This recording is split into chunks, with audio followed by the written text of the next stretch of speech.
They assigned aircraft maintenance specialist Sarah Chun to the engine bay during the C-130 transport flight, strictly maintenance duties only. Federal aviation regulations were crystal clear. Maintenance personnel could not approach the cockpit during active flight operations under any circumstances. But at 35,000 feet over the Pacific, when Captain Rodriguez suddenly collapsed at the controls and First Officer Martinez froze in complete panic, she didn't wait for permission or protocol. She rushed through the cargo bay, burst into the cockpit, and took control of 180,000 pounds of aircraft with 47 souls on board, following emergency procedures she'd memorized during countless nights studying flight manuals that weren't part of her job description. Calm hands gripped the yoke. Steady voice coordinated with air traffic control. She brought the massive transport down at Hickam Air Force Base without so much as a hard landing. When the aircraft finally rolled to a stop and emergency crews swarmed the plane, the entire flight crew stood at attention and saluted her. The woman they wouldn't let near the flight deck had just saved every life aboard. From which city in the world are you watching this video today? If you enjoy stories that blend aviation expertise with split-second courage, consider subscribing for more content that explores the extraordinary heroism hidden within everyday military roles. The maintenance hangar at Ramstein Air Base stretched across 4 acres of reinforced concrete, its cavernous interior housing 12 aircraft in various stages of inspection, repair, and overhaul. The facility represented the pinnacle of military aviation maintenance capability, equipped with specialized tools and testing equipment worth over $50 million, operated by some of the most skilled technicians in the United States Air Force. At 0530 hours on a cold German morning, the day shift began with the mechanical precision that characterized operations at one of the largest U.S. Air Force installations in Europe. Aircraft maintenance specialist Sarah Chun arrived early, as she had every day for the past 18 months, carrying her personalized toolkit and the comprehensive technical manuals she studied religiously during off-duty hours. Her black maintenance uniform bore the distinctive patches of the 86th Aircraft Maintenance Squadron, earned through months of rigorous training and demonstrated competence in aircraft systems that most people could never comprehend. At 24 years old, she possessed an intuitive understanding of aircraft systems that rivaled mechanics with twice her experience, though her expertise remained confined to maintenance tasks rather than flight operations. Master Sergeant William Tank Morrison supervised the maintenance bay with the authority of 23 years of Air Force service, his weathered hands and keen eye having overseen the repair of everything from fighter jets to heavy cargo aircraft during deployments across 6 continents. He had earned his nickname during the Gulf War, when his ability to repair battle-damaged aircraft under fire had saved countless missions and lives. He watched Chin approach her assigned workstation with the same mixture of respect and curiosity that had characterized his observations of her performance since her arrival at Ramstein. The hangar floor buzzed with activity as dozens of technicians conducted routine maintenance on aircraft scheduled for missions across 3 continents. The sound of pneumatic tools, hydraulic lifts, and jet engines created a constant symphony of mechanical precision that never ceased during operational hours. Overhead cranes moved aircraft components with millimeter accuracy, while specialized test equipment monitored engine performance, avionics functionality, and structural integrity with computer-controlled precision. Chin had grown to love this environment, where complex problems yielded to systematic analysis and skilled craftsmanship, though she harbored secret ambitions that extended far beyond maintenance duties. Her quarters contained flight training manuals, aerodynamic textbooks, and aircraft performance guides that she studied with the same intensity most people reserved for entertainment. She had never revealed these interests to her supervisors, knowing that maintenance personnel were expected to focus exclusively on their designated specialties. Her toolkit contained over 200 specialized instruments, each selected and maintained with the precision that had earned her recognition as one of the finest maintenance specialists in the European theater. Socket sets, torque wrenches, electrical meters, hydraulic pressure gauges, and computer diagnostic equipment filled custom-molded cases that she transported to each work assignment. Every tool had its designated place, and she could locate any instrument in complete darkness, a skill that had proven invaluable during emergency repairs under combat conditions. Chun, you're assigned to the C-130J that's scheduled for the Bagram run, Morrison called across the hangar floor, his voice carrying over the constant din of maintenance operations. Pre-flight maintenance inspection, full systems check, and engine diagnostics. Captain Rodriguez wants wheels up by 1400 hours, so we're working to a tight timeline. He gestured toward a massive gray transport aircraft positioned in Bay 7, its 4 turboprop engines gleaming under the harsh fluorescent lights that illuminated every corner of the maintenance facility. The C-130J Super Hercules represented the pinnacle of military transport technology, a testament to 7 decades of continuous improvement in aircraft design and manufacturing. Capable of carrying 42,000 pounds of cargo or up to 128 passengers across intercontinental distances, the aircraft combined rugged reliability with sophisticated avionics systems that enabled operations in the most challenging environments on Earth. Its 4 Rolls-Royce AE2100D3 turboprop engines generated 4,700 shaft horsepower each, propelling the aircraft at cruise speeds exceeding 400 miles per hour while maintaining the fuel efficiency and versatility that had made the Hercules platform legendary among military aviators for over 6 decades. Chun approached the aircraft with the systematic methodology that characterized her approach to all maintenance tasks, beginning her inspection with the tricycle landing gear assemblies and working methodically toward the wing-mounted engines. Her inspection checklist covered 247 individual items, from tire pressure and brake wear to engine oil analysis and avionics functionality.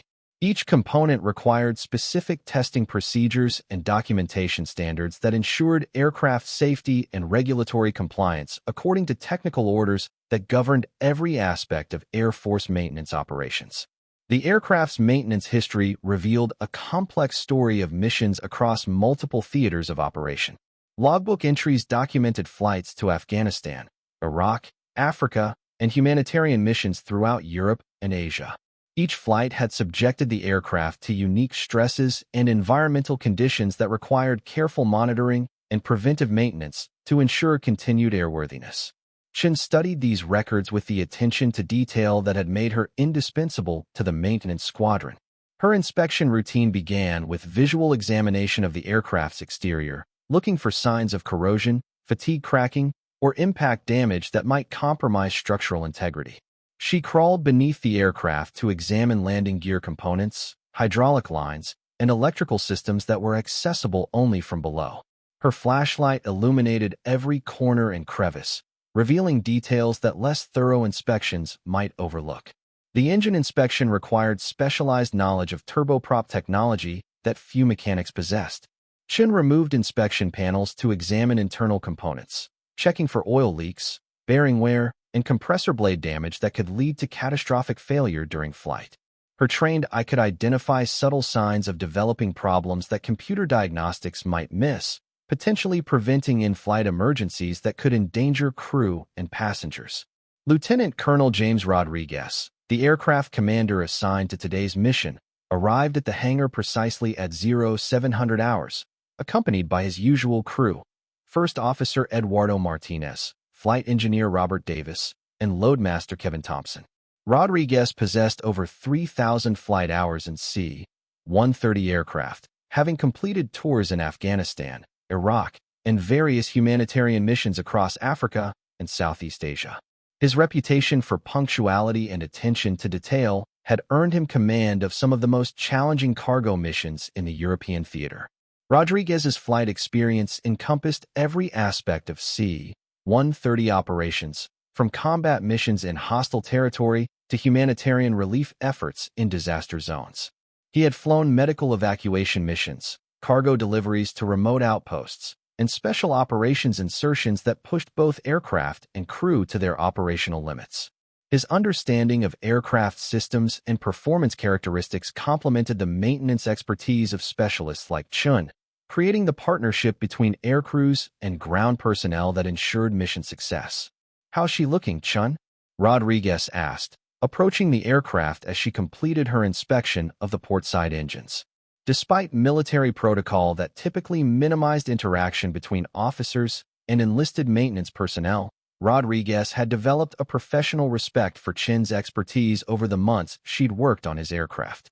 Any issues I need to know about before we brief the mission? Chen consulted her inspection checklist, marking off completed items with characteristic precision.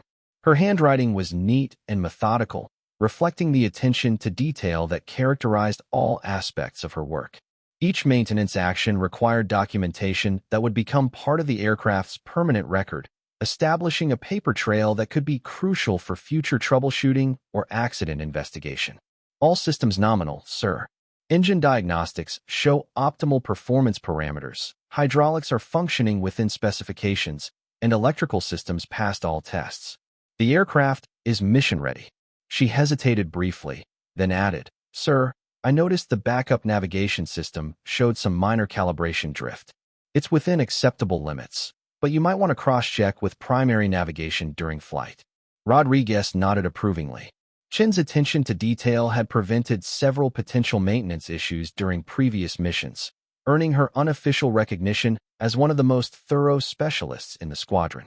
Her observations often caught problems that wouldn't manifest until critical phases of flight, when discovering malfunctions could mean the difference between mission success and catastrophic failure.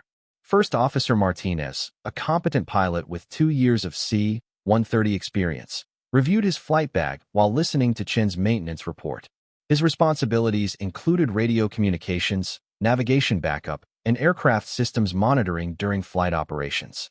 Despite his official qualifications, he lacked the extensive experience that characterized Rodriguez's approach to aviation, particularly in emergency situations that required immediate decision-making under pressure.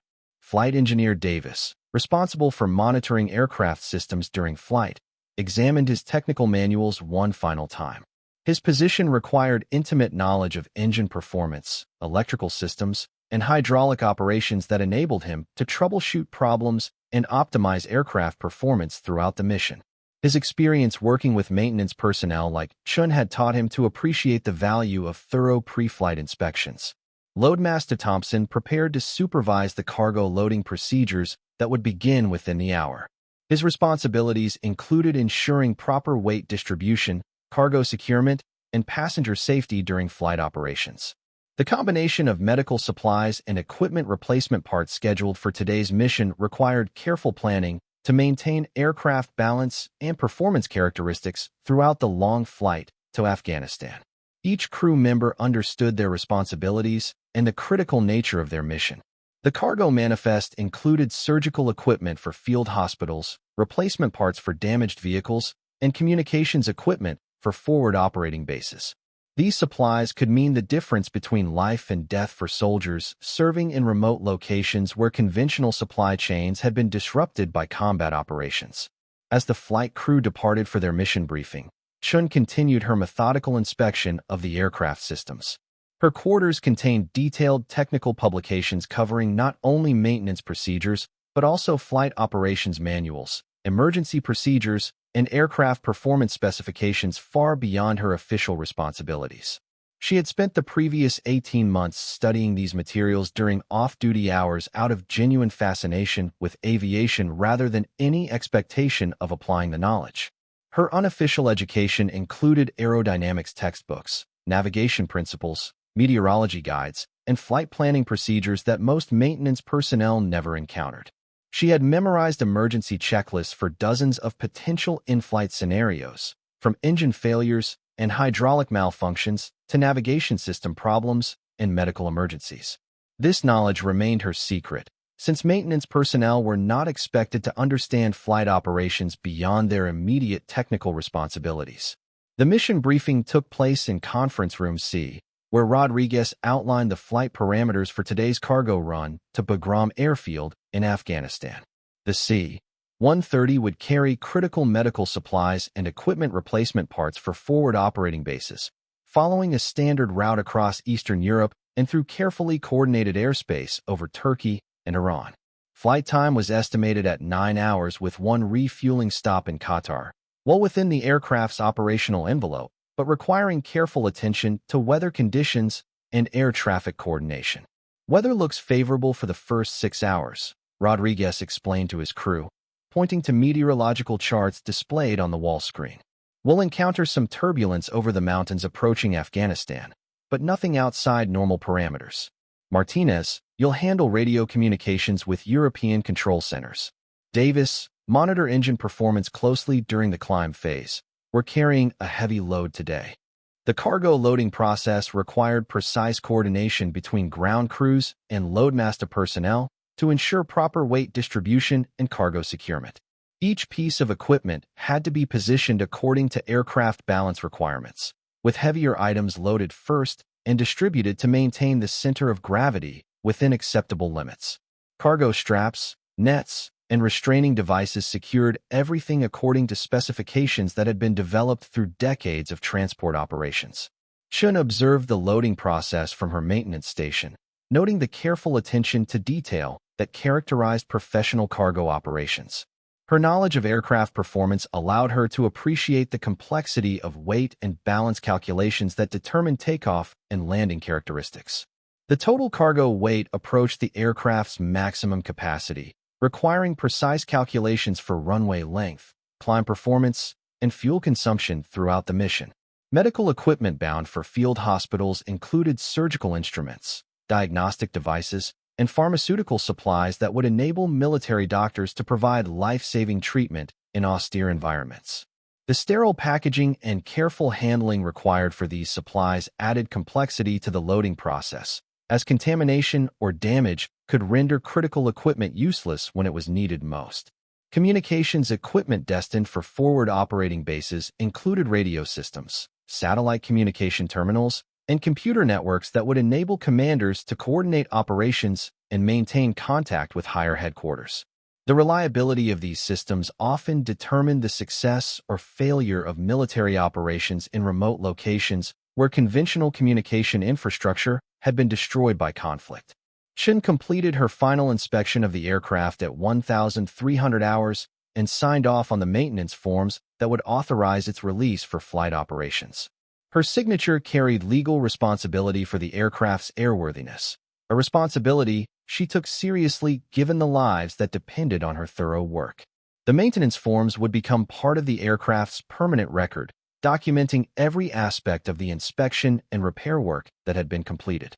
She watched from the hangar as the flight crew approached the aircraft, conducting their own pre-flight inspection according to Air Force regulations.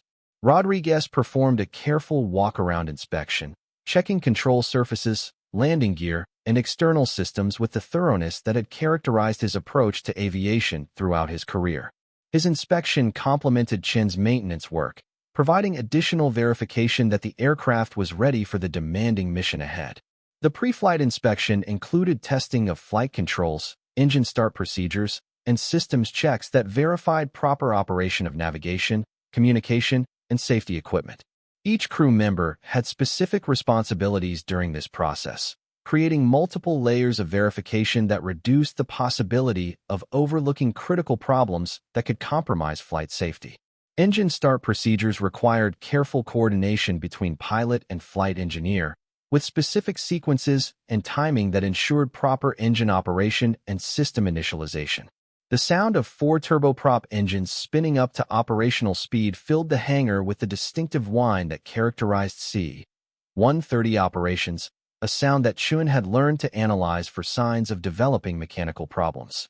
The C-130 taxied toward the runway at 1,355 hours, precisely on schedule according to Rodriguez's characteristic punctuality. Ground control provided taxi clearance and runway assignment through radio communications that Chun monitored from the maintenance facility. The aircraft's movement across the airport surface required careful attention to other traffic and ground obstacles that could damage the aircraft or interfere with operations. Chun returned to her workstation to begin maintenance procedures on the next aircraft in the rotation, but her attention occasionally drifted toward the radio communications that crackled through the hangar speakers, providing updates on aircraft movements throughout the European theater. The constant flow of information created a comprehensive picture of military aviation operations across multiple time zones and theaters of operation. At 1,400 hours exactly, the C-130 lifted off from Ramstein's primary runway, climbing steadily toward its cruising altitude of 35,000 feet. Rodriguez's voice came through the radio clearly as he reported successful takeoff and established contact with European air traffic control. The mission appeared to be proceeding according to plan, following the route and timeline established during the pre-flight briefing. The aircraft's initial climb performance met all expected parameters, with engines developing full power and aircraft systems functioning normally. Air traffic control provided navigation instructions and altitude clearances that would guide the C-130 through controlled airspace toward its destination. The professional efficiency of these communications reflected years of coordination between military and civilian aviation authorities.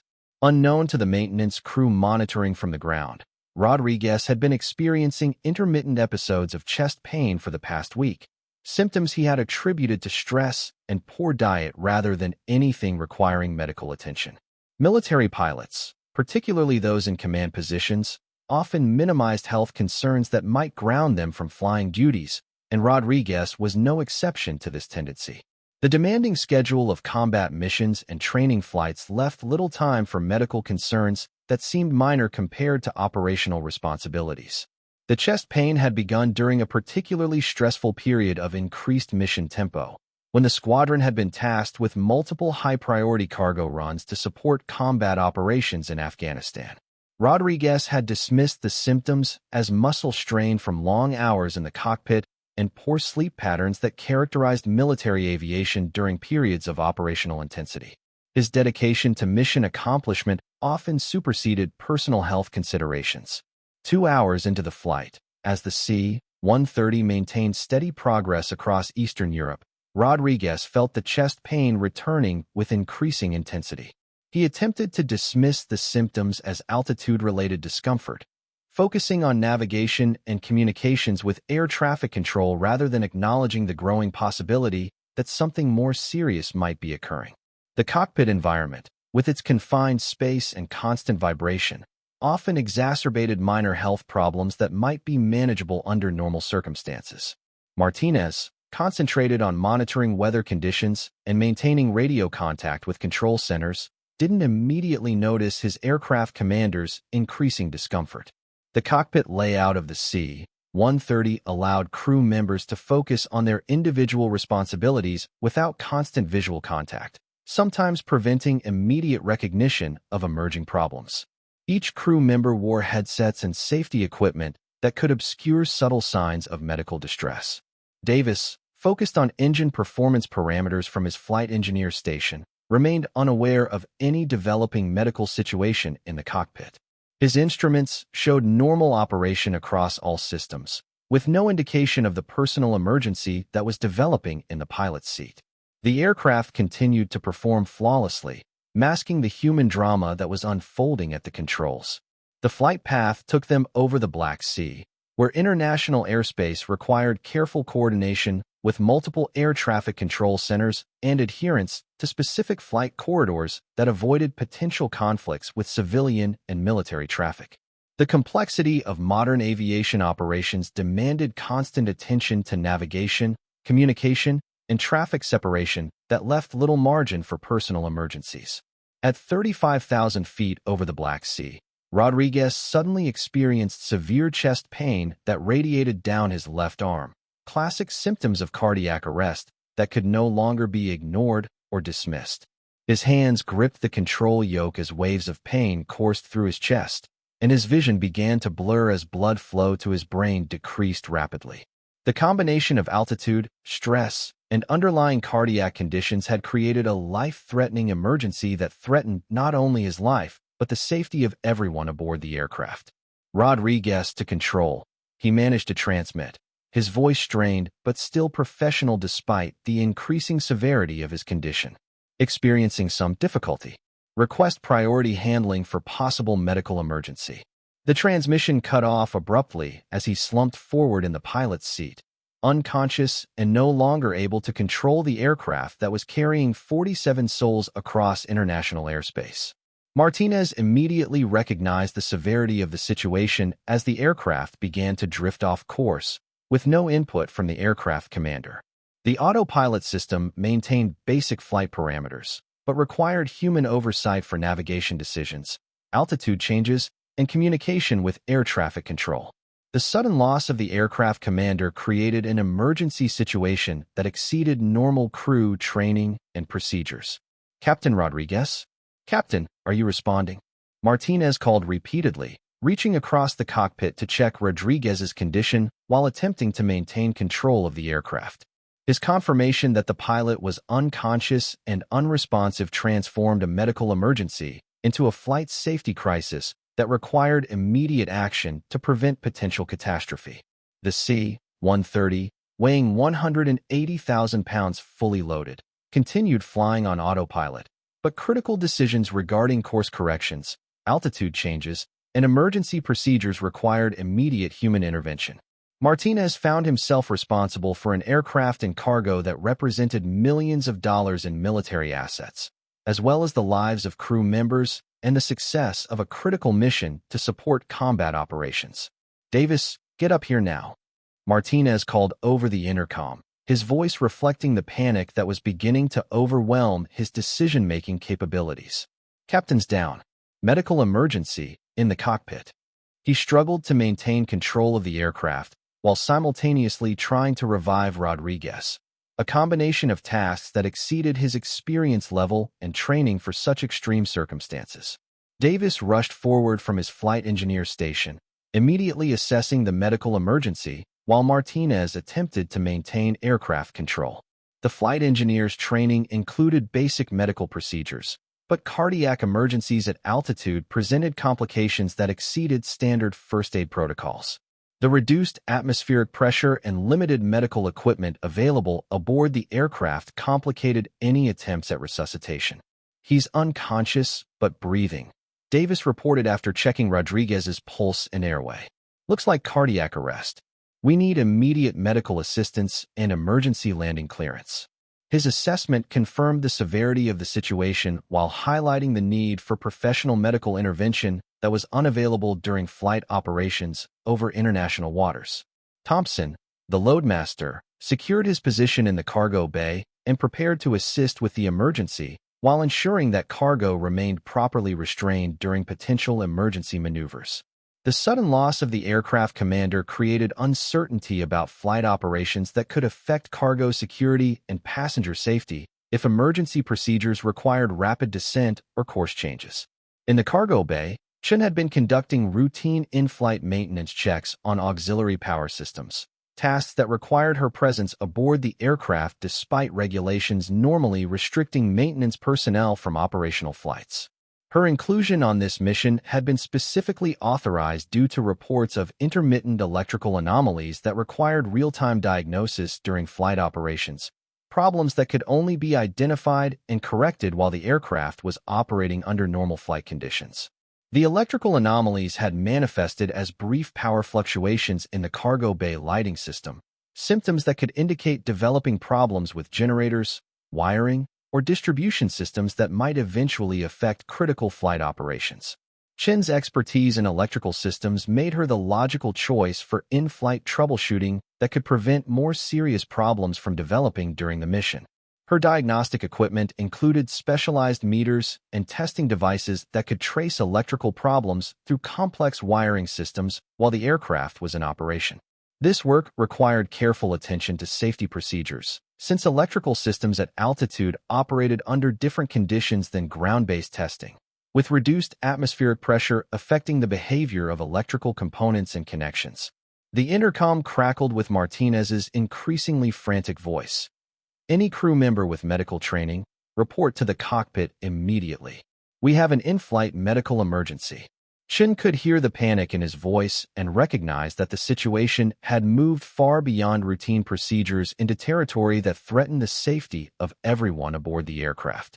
She had completed advanced first aid training as part of her military qualifications, including cardiopulmonary resuscitation and basic life support procedures that could be critical in medical emergencies.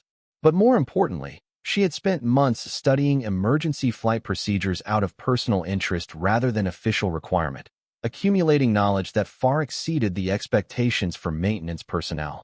Her unauthorized study had included emergency landing procedures, aircraft control techniques, navigation principles, and communication protocols that most maintenance specialists never encountered.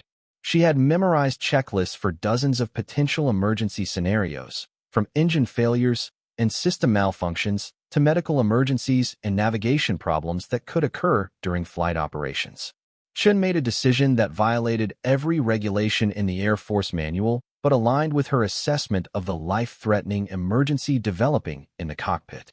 She secured her maintenance equipment and moved rapidly through the cargo bay toward the crew compartment, her mind already running through emergency procedures she had memorized during countless hours of unauthorized study. The transition from cargo bay to cockpit required passing through multiple compartments and security barriers that normally restricted access to authorized crew members only. Emergency conditions superseded normal protocols, but Chen understood that her presence in the cockpit would require explanation and justification that might be difficult to provide under normal circumstances. She entered the cockpit to find Rodriguez slumped unconscious in the pilot's seat, while Martinez struggled to maintain control of the aircraft with visibly shaking hands. The stress of the emergency had overwhelmed the first officer's training and experience, creating a situation where his panic was becoming as dangerous as the original medical emergency. Davis was attempting to provide medical assistance to Rodriguez, while simultaneously trying to help Martinez with flight operations, a combination that was proving inadequate for the severity of the emergency. The flight engineer's expertise lay in mechanical systems rather than medical procedures or aircraft control, limiting his ability to address either aspect of the crisis effectively. "Sir, I have medical training and extensive knowledge of aircraft systems," Chen announced, her voice calm and steady despite the chaos surrounding her. "Permission to assist with emergency procedures?" She didn't wait for authorization before beginning to assess both the medical situation and the aircraft's operational status, understanding that time was critical for both the unconscious pilot and the safety of the aircraft. Martinez looked at her with a mixture of relief and skepticism. "Chen, what are you doing here? Maintenance personnel aren't authorized in the cockpit during flight operations." Even in the midst of an emergency, military protocol and regulations dominated his thinking rather than practical problem-solving that could address the immediate crisis. "Sir, with respect, we have an unconscious pilot, a medical emergency, and an aircraft that needs immediate attention," she replied, already moving toward the co-pilot's position. "I've studied emergency procedures extensively. I can help get us on the ground safely." Her voice carried the quiet confidence that had characterized her approach to complex maintenance problems throughout her career. Davis looked up from his efforts to stabilize Rodriguez and immediately endorsed Chen's involvement. "Martinez, she knows these systems better than anyone. If she says she can help, we should listen." His endorsement carried weight based on months of observing Chen's technical expertise during maintenance operations and her reputation for solving complex problems under pressure. Martinez, overwhelmed by the multiple emergencies occurring simultaneously, nodded his agreement. "Okay, Chen, what do you need?" His decision to accept help from a maintenance specialist violated numerous regulations, but the immediate threat to all 47 people aboard the aircraft overrode normal protocol considerations in favor of practical solutions to life-threatening problems. Chen quickly assessed the situation with the systematic approach that characterized her maintenance work. Rodriguez required immediate medical attention but appeared stable for the moment, with Davis providing basic life support that maintained airway and circulation. The aircraft was maintaining altitude and heading on autopilot, but required constant monitoring and potential manual intervention for navigation and communication responsibilities. Most critically, they needed immediate clearance to the nearest suitable airport capable of handling a medical emergency, with hospital facilities and emergency services that could provide definitive treatment for Rodriguez's cardiac condition. The aircraft's current position over international waters limited their options and required careful coordination with multiple air traffic control centers. "Davis, continue medical assistance for Captain Rodriguez," she directed, taking charge of the emergency with natural authority that reflected her problem-solving approach to complex technical challenges. "Martinez, I need you to contact air traffic control and declare a pan-pan emergency." Request immediate vectors to the nearest airfield with medical facilities and emergency services.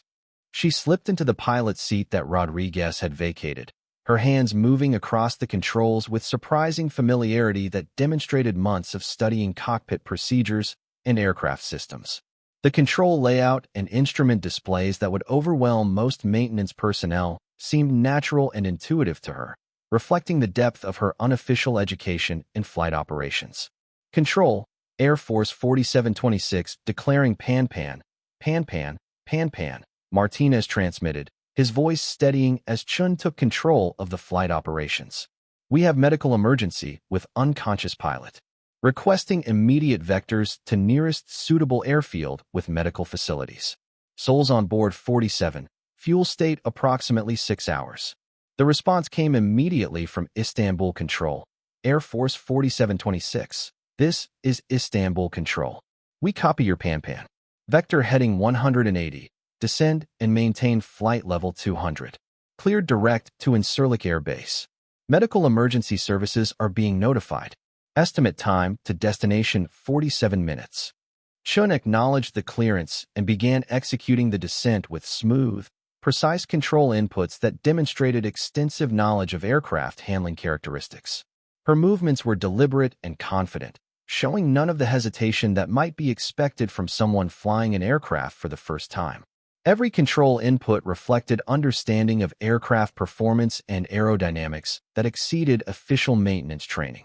The descent required careful attention to airspeed, altitude, and aircraft configuration changes that maintained optimal performance while complying with air traffic control instructions. Chun monitored engine parameters, adjusted power settings, and coordinated with Martinez to ensure proper radio communications throughout the emergency descent. Chun, how do you know how to do this? Martinez asked, watching her operate the controls with practiced efficiency that defied explanation. This isn't basic maintenance knowledge. His amazement was evident as she executed the descent profile with textbook precision that impressed even experienced aircrew members. I've been studying flight operations for 18 months, she replied calmly, adjusting power settings and monitoring engine parameters while maintaining precise aircraft control. Emergency procedures, aircraft performance, navigation systems, everything I could get my hands on. I never expected to use it, but I wanted to understand how the whole system worked. Her response revealed the dedication and intellectual curiosity that had driven her to acquire knowledge far beyond her official responsibilities. The systematic approach that made her an exceptional maintenance specialist had been applied to learning flight operations with the same thoroughness and attention to detail that characterized all her work. Davis, continuing his medical assistance to Rodriguez, looked up with newfound respect for Chen's capabilities. You've been teaching yourself to fly? While working full-time in maintenance. The dedication required for such self-directed learning was remarkable, particularly given the demanding nature of aircraft maintenance duties that left little time for additional study. Not exactly teaching myself to fly, Chen clarified, communicating with air traffic control as she adjusted their descent rate according to published procedures. Learning emergency procedures and aircraft systems. There's a difference between understanding how something works and actually operating it under normal conditions. Her humility was characteristic, even while demonstrating extraordinary capability under pressure. The C-130 descended smoothly toward Incirlik Air Base as Chun coordinated with Turkish air traffic control and monitored Rodriguez's medical condition through Davis's regular updates. The aircraft was performing flawlessly, responding to her control inputs with the precision that made the Hercules platform legendary for reliability and handling characteristics under all operating conditions. Air traffic control provided vectors and altitude assignments that guided the aircraft through controlled airspace, while emergency services at Incirlik prepared for their arrival. The coordination between multiple agencies demonstrated the professionalism and preparedness that characterized military aviation operations worldwide, ensuring that emergency assistance would be available immediately upon landing. Incirlik Tower, Air Force 4726 requesting emergency approach clearance. Chun transmitted as they approached the Turkish base. Medical emergency aboard, requesting crash and rescue equipment standing by.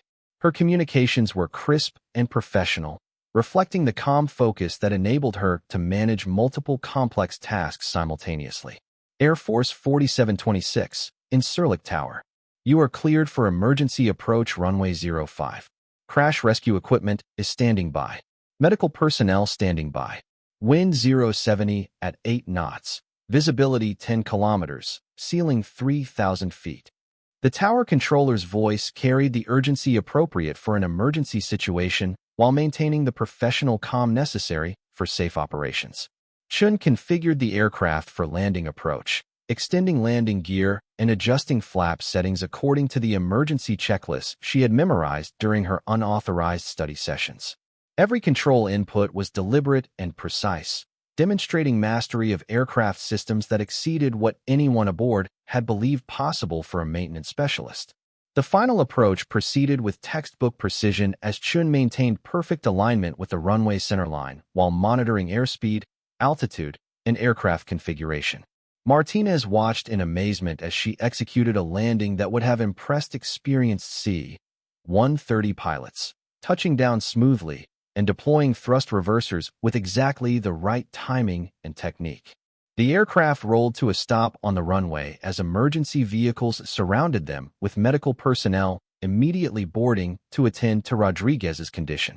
The medical team quickly stabilized the unconscious pilot and prepared him for transport to the base hospital, where cardiac specialists would provide definitive treatment for his heart attack. Chun completed the aircraft shutdown procedures with the same systematic approach that characterized all her work, ensuring that engines, electrical systems, and hydraulics were properly secured according to standard protocols. Only after completing these essential tasks did she allow herself to fully comprehend what had just occurred. The entire flight crew stood in the cargo bay as medical personnel departed with Rodriguez, who was conscious and stable by the time they reached the hospital. The successful emergency response had prevented a potential catastrophe while ensuring that the unconscious pilot received the medical attention that saved his life. Davis was the first to speak. "Chun, you just saved all our lives. That landing was perfect, better than perfect." His words reflected the amazement of someone who had witnessed extraordinary capability emerging from an unexpected source. Martinez approached her with obvious respect and gratitude. "I owe you an apology. When you said you could help, I thought you were overestimating your abilities. Instead, you were understating them." He extended his hand. "Thank you for taking charge when I couldn't handle the situation." Within hours, word of the emergency landing had reached Ramstein Air Base, where Master Sergeant Morrison received a detailed report of Chen's actions during the flight.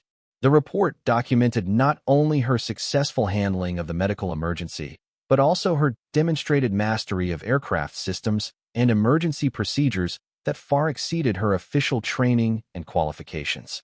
Colonel Sarah Williams, the wing commander at Ramstein, personally reviewed the incident report and requested an immediate meeting with Chun upon her return to base. The colonel's interest stemmed not from any concern about regulation violations, but from recognition that the Air Force had discovered an exceptional talent that had been operating under incorrect assumptions about her capabilities and potential. "Specialist Chun," Colonel Williams began during their meeting, "your actions during yesterday's emergency have raised some important questions about how we utilize personnel and recognize talent within our organization." She gestured toward the incident report. "You demonstrated flying capabilities that saved 47 lives, using knowledge you acquired through personal initiative rather than official training." Chun maintained military bearing while responding to her commanding officer's questions. "Ma'am, I understand that my actions violated several regulations regarding cockpit access and aircraft operation by maintenance personnel. I accept full responsibility for those violations." Her response reflected both military discipline and personal accountability for decisions made under extreme circumstances. "Specialist, you're missing the point," Colonel Williams replied with a slight smile. "You didn't violate regulations, you prevented a catastrophe. The question isn't whether you broke rules. It's whether the Air Force has been utilizing your talents appropriately." She leaned forward. "How long have you been interested in flight operations?" The conversation that followed revealed Chen's long-standing ambition to become a pilot, an aspiration she had never pursued through official channels due to assumptions about her background and qualifications. Her systematic self-study of flight operations reflected dedication and capability that exceeded many officially trained pilots, as demonstrated during the emergency situation. 3 weeks later, Chun received orders transferring her from aircraft maintenance to the Air Force's undergraduate pilot training program, with a recommendation from Colonel Williams that cited her exceptional demonstration of aeronautical knowledge and emergency decision-making capabilities under pressure. Her emergency landing at Incirlik had opened doors that her previous assignments had never revealed. The story of the maintenance specialist who saved AC-130 and its crew spread throughout the Air Force as an example of hidden talent and the importance of recognizing capability regardless of official job descriptions. Chen's transition from maintenance bay to cockpit represented not just personal achievement, but institutional recognition that excellence can emerge from unexpected places. Captain Rodriguez, who recovered fully from his cardiac episode, personally recommended Chun for accelerated pilot training based on her performance during the emergency. She handled that aircraft better than pilots with years of experience, he wrote in his recommendation letter. The Air Force would be foolish not to put her in a cockpit permanently. Today, Major Sarah Chun commands her own C-130 squadron, having completed pilot training with distinction and accumulated over 2,000 flight hours in transport aircraft. Her experience as a maintenance specialist provides unique insights into aircraft systems that enhance her effectiveness as both a pilot and commander, proving that diverse backgrounds strengthen military aviation rather than limiting it.